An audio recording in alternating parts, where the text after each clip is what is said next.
دشمن رہے گا کوئی نہیں. آج کے بعد تیرا کوئی دشمن نہیں بچے گا. مجھے 14 کی صداقت کی قسم ہے اتنا کہنا تھا امیر المومنین کا جب لوگوں کے کلیجوں پہ ہاتھ آ گئے کہ یہ کیا کہہ دیا کہ اللہ کا مشیت کا پروگرام بدل گیا ہے کہ علی تو میرے دشمن مار رہا ہے. میں آج کے بعد تیرے دشمن مار دوں گا. تیرے دشمنوں کا رزق بند ہو جائے گا. بھوکے مر جائیں گے اپنے گھروں میں. سانس کی حالت میں اٹک جائے گا. دنیا کو پتہ چل جائے گا جو بھوک اور پیاس میں مر گیا یہ دشمن تھا علی کی ولایت کا. اتنا کہنا تھا کہ امیر المومنین نے کہا میں نے توحید سے گفتگو کرتے ہوئے کہا میرے اللہ تو میری محبت میں میرے دشمن مار رہا ہے. میرے دشمنوں کا رزق بند کر رہا ہے. لیکن میرے اللہ دشمن میرے مارے گا. بدنام تیرا نام ہوگا. بدنام تیرا نام ہوگا. تیری توحید کی مشیت میں تہمتیں لگے گی. فرمایا پھر کیا کرو؟ فرمایا میرے اللہ تو ان کو رہنے دے. میں علی نہیں چاہتا کہ میری وجہ سے تو انسانیت کا خاتمہ کرے. فرمایا یا رسول اللہ تیری عزت کی قسم ہے. پھر اللہ نے وعدہ کر دیا ہے اے علی پھر میں اگلا وعدہ یہ کرتا ہوں قیامت والے دن انسانیت کی شفاعت میں تیرے شیعوں کے ہاتھوں سے کروں. میں تاج شفاعت تیری شیعوں تیرے ماننے والوں کے سروں پہ. اب جو یہ کہتا ہے کہ 14 شفاعت نہیں کر رہا علی کا شیعہ شفاعت کر رہا. خدا اب علی کی شیعوں کے ذریعے سے انسانیت کی شفاعت کر. جاؤ کامل زیارات میں جا کے روایت کو پڑھو. فرمایا جب عزادار ماتمی کی پہلی رات قبر میں ہوتی تو خدا ملائکہ سے کہتا ہے قریب کی 70 قبروں سے عذاب اٹھا. قریب کی 70 کیا قریب کی 70 قبروں سے عذاب پہلی رات اٹھایا جاتا ہے. وہ جو مدت سے عذاب کی حالت میں ہوتے ہیں وہ کہتے ہیں پیچھے سے کوئی رحمت آ گیا.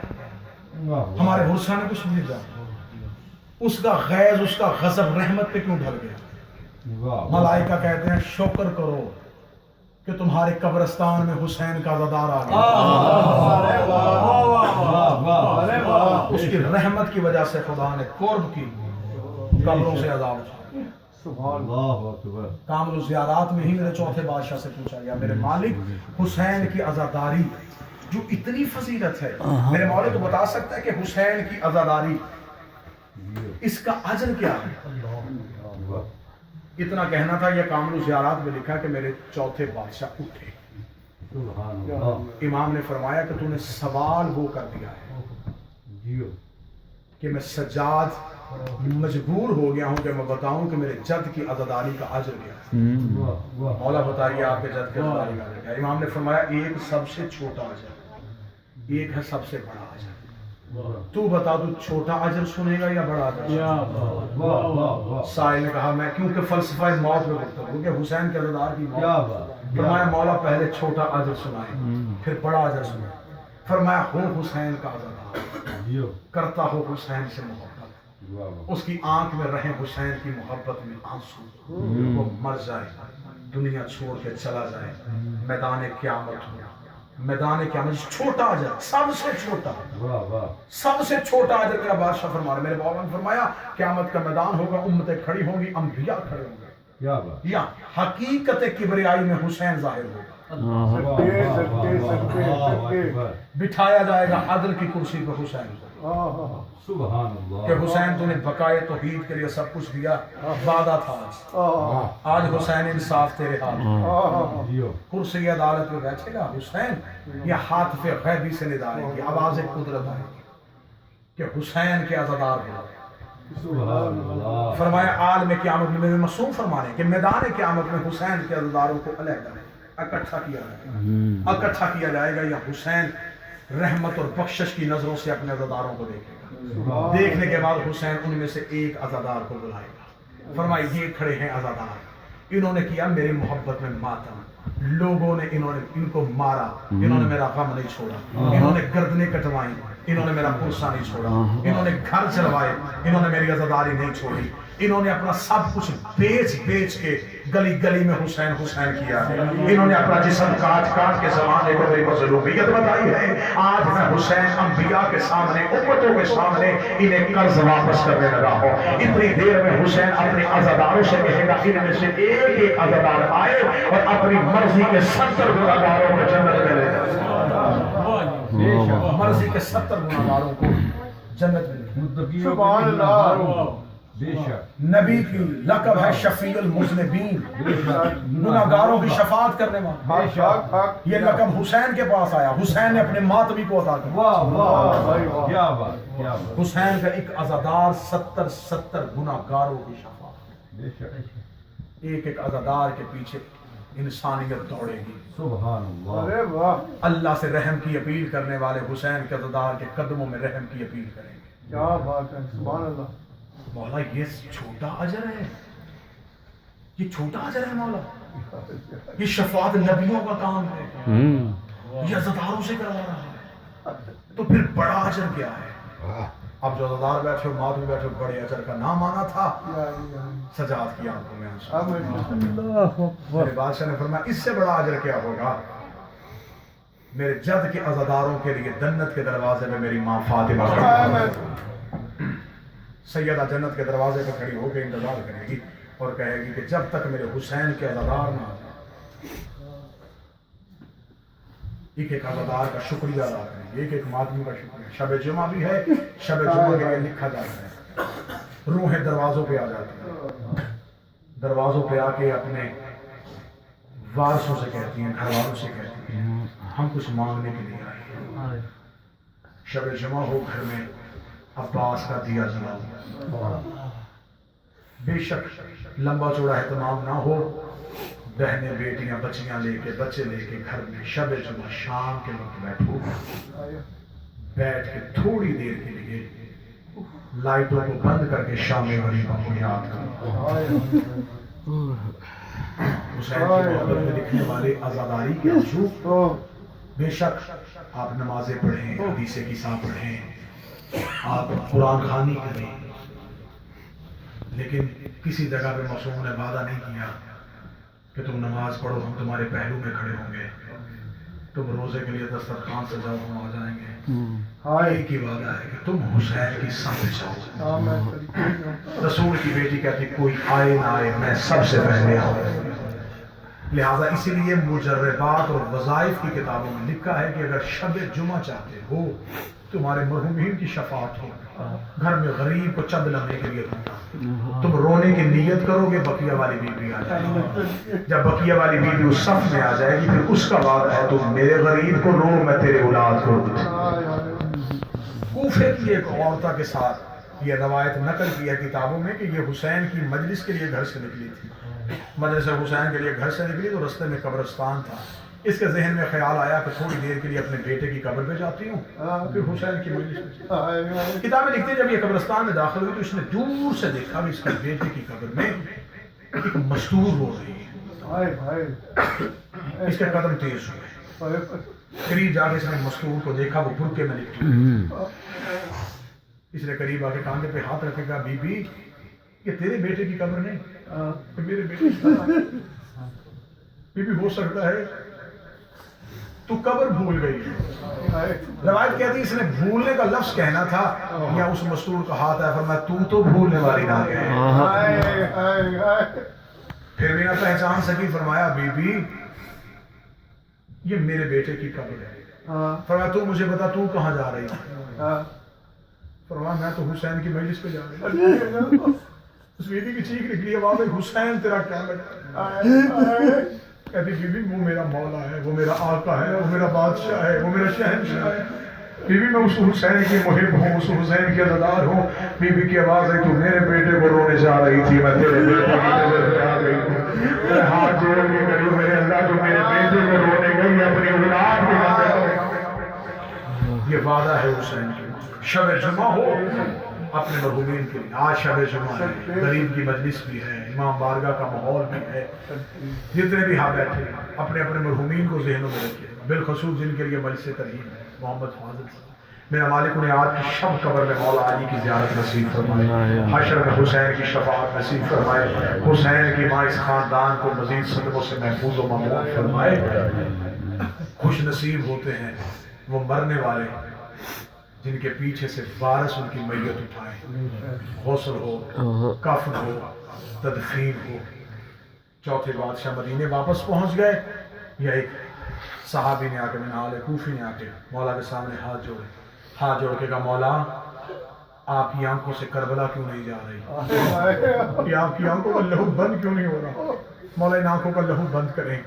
مولا آپ روتے ہیں ہمیں تکلیف ہوتی ہے، مولا آپ اتنا روتے ہیں زمین خون سے بھر جاتی ہے، مولا ہمیں راتوں کو نیند نہیں آتی، ہم تڑپتے ہیں، ہم بھی زندہ ہیں، ہمارا بادشاہ رو رہا ہے، مولا آپ اپنی آنکھوں کا آنسو بند کریں۔ منہال کا اتنا کہنا تھا کہ منہال بے تحاشا رویا، منہال کا رونا دیکھا امام رو کے کہتے ہیں منہال میں خاموش رہ کے کیا کروں؟ فرمایا مولا آپ گھر میں بیٹھتے ہیں، آپ کو کربلا یاد آتا، آپ مولا گھر سے باہر آیا تھے، مولا مومنین کا اصرار ہے، تھوڑی دیر مومنین کی محفل میں بیٹھے، امام فرماتے میں کیا کروں، میں بازار میں جاؤں مجھے شام کا بازار یاد آتا ہے، میں کسی کا جوان دیکھوں مجھے اکبر یاد آ جاتا ہے، میں کسی مزدور کے سر میں چادر دیکھوں مجھے میری ماں زینب کا پردہ یاد آتا ہے۔ ایک لمحے میں حسین کا بیٹا عزاداری ٹھنڈ رہا ہے، فرمایا کہاں بھولوں میں حسین کو، کہاں میں حسین کو بھولوں؟ منہال تڑپ کے کہا مولا آپ کی ادا بھی ٹھیک، آپ کا گریہ بھی ٹھیک، آپ کا رونا بھی ٹھیک، وارث جو ہے خون حسین کے، مولا اٹھیے، مسند سے اٹھے کائنات کے بادشاہ، مدینے کے بازار میں آنا تھا، منہال نے اشارہ کیا، مدت کے بعد حسین کا بیٹا بازار میں آیا ہے، لوگوں نے جلدی سے دکانوں کے دروازے بند کیے، دروازے بند کر کے قدموں پہ ہاتھ، کوئی کہتا مولا میرا سلام، کوئی کہتا آقا میرا سلام، کوئی کہتا میرا وارث میرا سلام، میرا مولا کسی کے سر پہ ہاتھ رکھ تیری بیٹیوں کا پردہ ہو، تیری اولاد کا نصیب ہو، ایک کو دعائیں دیتے میرے مولا ایک دکان کے سامنے سے گزرے، یہ سجاد رک گئے، سجاد کا رکنا تھا یا پورا مجمع نے مڑ کے دیکھا وہ دکان تھی کہ کساب کی دکان کے دروازے پہ آ کے سجاد رک گئے، منہال نے کساب کو اشارہ کیا، اس نے جلدی سے گوشت پہ کپڑا ڈالا، اس نے وضو کیا، وضو کر کے آ کے سجاد کے قدموں پہ ہاتھ رکھا، رکھ کے ہاتھ جوڑ کے کہا مولا ہماری قسمت، مولا آج نوکروں سے ملنے کے لیے آئے ہیں، فرمایا تو کساب ہے؟ ہاں مولا میں کساب ہوں، فرمایا شریعت محمدیہ میں زبیہ کے احکام جانتا ہے؟ ہاں مولا میں جانتا ہوں، فرمایا مجھے سنا، اس نے سمجھا کہ شاید مولا میرا امتحان لے رہے ہیں، اس نے کہا مولا میرے جد کی شریعت میں پہلی شرط یہ ہے کہ جب بھی کسی جانور کو ذبح کرنا پانی پلانے کا نام آنا تھا، مولا سجاد کا سہارا ہوا، آواز آئی لوگ جانوروں کو پانی پلا کے ذبح کرتے ہیں اور میرے بہتے دریا میں اتنا کہنا امام نے کہا مجھے دوسری شرط سنا، اس نے کہا مولا دوسری شرط یہ ہے کہ جانور کو جانور کے سامنے ذبح نہیں کرنا، ایک جانور کے سامنے دوسرے کو ذبح نہیں کرنا، میرے بادشاہ کا سر دیوار پہ آیا، آواز آئی لوگ جانور کو جانور کے سامنے ذبح نہیں کرتے، مجھے میرے بابے کے لہو کی قسم ہے، 70 قدم کے فاصلے پہ 3 سگی بہنیں سر پہ قرآن رکھ کے کہتی رہی نام آر 3 دن کا پیاسا ہے، اتنا جملہ کہنا تھا، یا منہال طرف گیا کہ صاحب نے کہا جلدی اٹھ، میرے مولا کی آنکھوں کا خون تیز ہو گیا ہے، امام نے کہا میں تجھے رو کے امام پر کے حکم دیتا ہوں، مجھے تیسری شرط سنا کے جا، اس نے کہا مولا قسم بھی ہے رو کا تیسری شرط یہ ہے کہ جس جانور کو ذبح کرو وہ خنجر تیز ہونا چاہیے، چھری تیز ہونی چاہیے، عزاداروں کا جملہ کہنا تھا، مولا سجاد کا ماتم شروع ہوا، فرمایا لوگ جانوروں کو تیز دھار سے ذبح کرتے ہیں، مجھے قسم ہے میرے جد کی عزت کی، میرے بابا حسین کو جس خنجر کے ساتھ شہید کیا گیا، اس خنجر کی آواز میری ماں خیمے میں سنی، میری ماں نے خیمے میں سنی،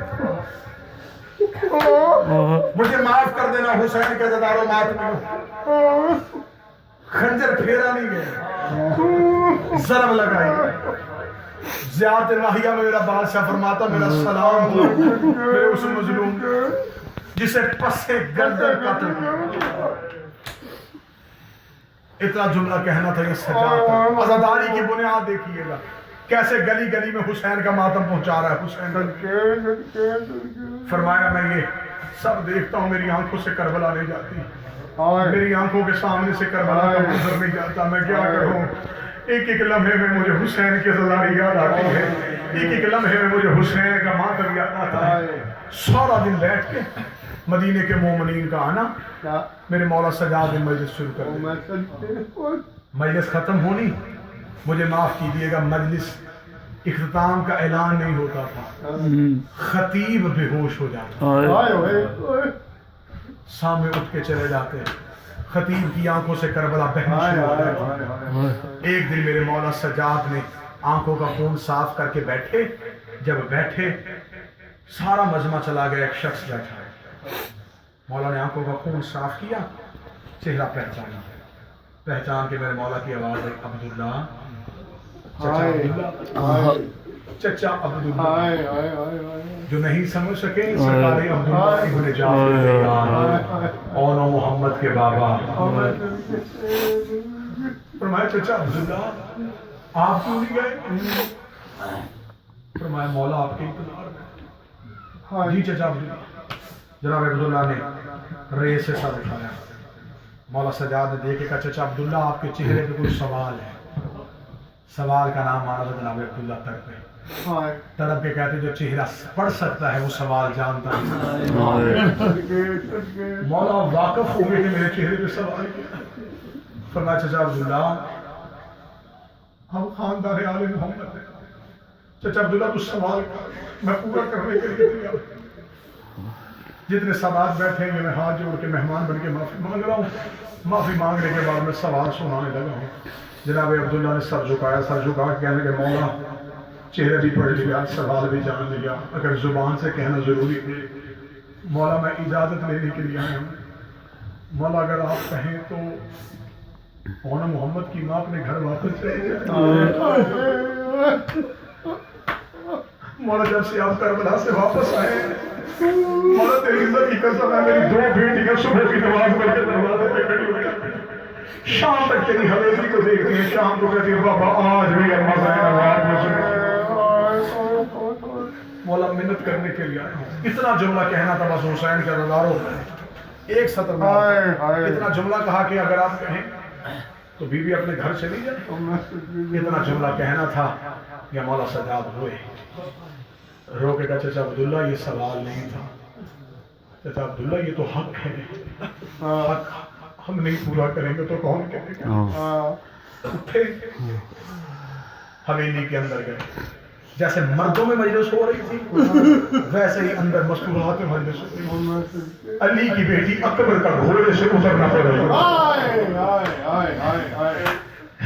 پردے کی ٹیک لے کے مولا سجاد کر جتنے عزادار بات میں بیٹھے ہو, جو سیاہ لباس میں بیٹھے ہو, جو غریب کا پھر سمجھنے کے لیے آئے ہو, حسن بھائی کھڑی ہو گئے پردے کے ٹیک کے پیچھے. سجاد کافی دیر تک کھڑے رہے. جب سیدہ زینب کو پتا چلا بی بی زینب نے یوں مڑ کے سجاد کا چہرہ دیکھا. چہرہ دیکھنے کے بعد بی بی نے اپنا برقع اٹھا دیا. برقع اٹھا کے مولا سجاد کے قریب آئی. مولا سجاد کا چہرہ دیکھا. دیکھتے ہوئے بی بی گزرتے ہوئے کہ کہنے لگی تو نہ کہنا میں چلی جاتی ہوں. مجھے خبر ہے تجھ سے کہا نہیں جائے گا. سجاد تجھ سے بولا نہیں جائے گا. سجاد تو نہ کہنا میں جا رہی ہوں. اتنا کہنا تھا وہ سجاد کی باہیں گلے میں آئی. روڈ کا کس کے آسرے پہ چھوڑ کے جا رہی ہے. میرا پاپا بھی تو ہے, میری ماں بھی تو ہے. اماں ہم دو ہی تو گواہ ہیں کربلا کے. اماں جب بھی مجھے بابا یاد آتا اماں میں تیرے پاس. بی بی کی آواز ہے نا سجاد تو نہ کہہ میں چلی جاتی. علی کی بیٹی اپنی حویلی میں آ کے کھڑی ہوئی. اب اگلی سطر اس لیے کہہ رہا ہوں جو آنکھیں بغیر وضو کے رہ گئی. میں ایک سبب اور بیان کرتا ہوں. شاید آنکھ میں ایک آنسو ہے تیری میری بخشش کا, مرحومین کی بخشش کا سامان بن جائے. بی بی 40 دروازوں کے درمیان میں آ کے کھڑی ہوئی. 40 دروازوں کے درمیان میں آ کے کھڑی ہوگی. صاحب کتاب لکھتا بی بی نے پہلا دروازہ دیکھا, دوسرا دروازہ دیکھا. اس طرح بند دروازے دیکھتے دیکھتے 40 دروازے پہ نظر پڑی. بے ساکھ کا زمین پہ بیٹھ کے رو کبھی خدا تجھ پہ لعنت کرے گندا کا بیٹا, تو نے میری بھری حویلی برباد کر دی. پہلے زینب جاتی تھی اس دروازے سے اکبر آتا تھا, اس دروازے سے قاسم آتا تھا, اس دروازے سے عباس آتا تھا. آج زینب گھر سے جا رہی ہے, آج کوئی بھی چھوڑ کے آنے والا نہیں ہے. اتنا جملہ کہنا تھا کہ بے ساکھ کا پردہ اٹھا. ایک سفید بالوں والی ضعیفہ اور ایک عصا کے سہارے سے دیکھ لیتی آ رہی تھی. رو کہتی میرے پاس تو گلے نہ دے, میں ام البنین حاضر ہوں. مجھے بتا کہاں جانا ہے علی کی بیٹی. ہاں میں تجھے کنیز بن کے چھوڑ میں جناب فضا کے ہاتھ میں فرمایا حکم کر مجھے شہنشاہ کی بیٹی, میرے بادشاہ کی بیٹی حکم کر میں آؤں. فرمایا نام فضا. مولا سجاد کی آواز ہے اما فضا میری ماں کے ساتھ. ادھر جناب عبداللہ کی دہلیز آئی، دہلیز پہ آ کے بے ساختہ بیٹھ گئی علی کی بیٹی۔ ذہنوں میں نقشہ بنانا ہے جس نے قبر تک 2.25 سال کے بعد اپنے دروازے پہ آ کے میری آقا زادی بیٹھ گئی۔ جناب فیضہ قریب بیٹھ کے کہتی بی بی اکبر یاد آیا، اور میں نہیں بھول سکتی اکبر، لیکن اب اکبر یاد نہیں آیا۔ بی بی بھائی یاد آیا، فرمایا کیسے بھولوں گی اپنے بھائی کا آخری سجدہ، لیکن حسین یاد نہیں آیا۔ بی بی اصغر یاد آیا، فرمایا نہیں بھولتا اصغر کا سوکھا ہوا حلق، لیکن اصغر یاد نہیں آیا۔ بی بی اب رو کس کو رہی ہے؟ بی بی رو کہتی 2.25 سال کے بعد آئی ہو، میں کربلا سے لے کے مدینے تک جب بھی روئی ہوں یا اکبر کو روئی یا حسین کو روئی، آج 2.25 سال کے بعد اپنے دروازے پہ آئی، میں نے اپنا کھلا ہوا صحن دیکھا، مجھے میرا اور یاد آ گیا، مجھے میرا محمد یاد آ گیا، آج مجھے میری جوڑی یاد آ گئی۔ بی بی کی آواز جناب عبداللہ کے کان پہ پڑی، بے ساختہ بستر سے اٹھا، جناب عبداللہ اٹھ کے آئے، فرمایا علی کی بیٹی نہ اون کرو نہ محمد کرو نہ، اون اکبر کا صدقہ تھا، محمد اصغر کا صدقہ تھا، ہم آل محمد صدقوں کو یاد نہیں کرتے۔ بی بی وہ ہمارے بیٹے کہاں، وہ تو حسین کا صدقہ تھے۔ یہ کہہ کے جناب عبداللہ کی آواز آئی، آ بی بی اپنے نوری محل میں، آ بی بی اپنی حویلی میں، میں غیر سید ہوں، ہاتھ جوڑ کے معافی مانگتا ہوں، جتنے سید بیٹھے مجھے معاف کر دینا۔ جناب عبداللہ کا ہاتھ بی بی کی کلائی پہ آیا، صاحب کتاب لکھا جناب عبداللہ نے ہاتھ چھوڑا، ہاتھ چھوڑ کے جناب عبداللہ نے ہاتھ پہ دیکھا، ہاتھ پہ لہو کی لکیروں کو دیکھا۔ جناب عبداللہ کا تجھے تیری ماں کے پہلو کا واسطہ، ایک بار اندر حجرے میں آ، مجھے اپنی چادر ہٹا کے دکھا، تیرے بازوؤں پہ تیرے ہاتھ پہ خون کیوں ہے؟ بی بی رو کہتی عبداللہ تجھے نہیں بتایا، ان ہاتھوں میں رسیاں تھیں، کبھی یہ سوالا کبھی وہ سوالا۔ جناب عبداللہ طرف کے حجرے میں گئے، جناب عبداللہ نے اپنی تلوار نکالی، تلوار کا نکالنا تھا۔ جناب سجاد کی آواز، عبداللہ کہاں جا رہا ہے؟ فرمایا شام جا رہا ہوں، ان سے جا کے پوچھو علی کی بیٹی لاوارث نہیں تھی۔ جناب سجاد کی آواز آئی، جنگ کرنی ہوتی عباس تھا، میرا اکبر تھا، میرا قاسم تھا۔ اللہ